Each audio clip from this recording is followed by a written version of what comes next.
Hello again, everyone. I can see we've all got our facilitators back in the room now. So we're going to ask for a summary of the two main themes from each of the breakout rooms. So if I start with room one, please. Hi, yeah. So we obviously had the ACD. People could see obviously the potential for opportunities, but the theme coming through was that obviously whilst there is local variation within cities and towns, and collaboration would be ideal at the moment as the contract sits, it's a barrier to practices engaging within that.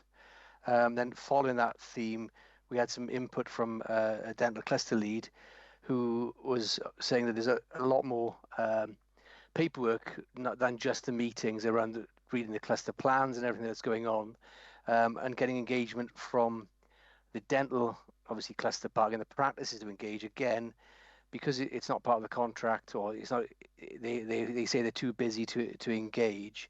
Um, the theme around was discussed briefly about the thought process of loss of access if it's within the contract and not outside.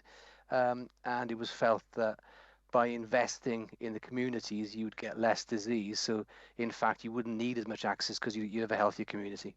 So that was summary. Yeah, it's interesting. Thanks, Richard. So room two, please. Thanks, Warren. We had very good engagement from Room 2, and I'm grateful to them for their candour. Lots of things came back.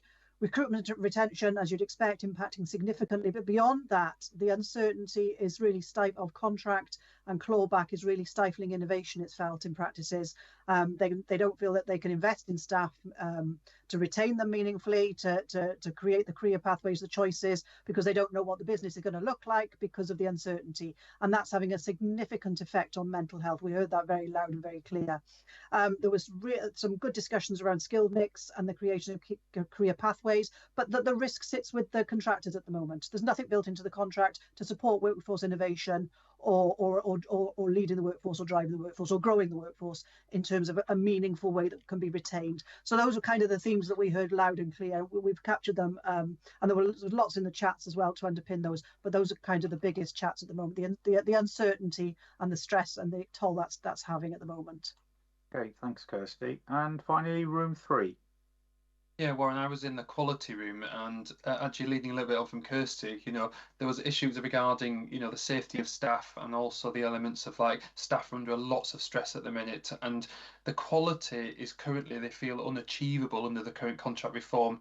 And it doesn't allow for the improvement of quality because of the volume of patients. So that was really that was probably the majority of our talk was about that the contract is unachievable to maintain high quality.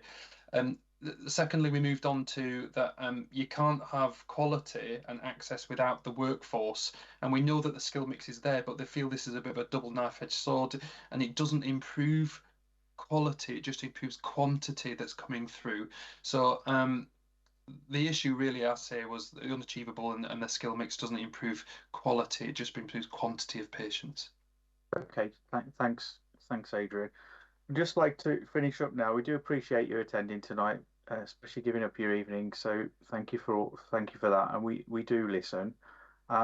So what we're going to do now is collate all that information, and all the comments and questions will be reviewed and looked at in the Slido chat bar facility, and we'll produce an FAQ document, which will be published in due course.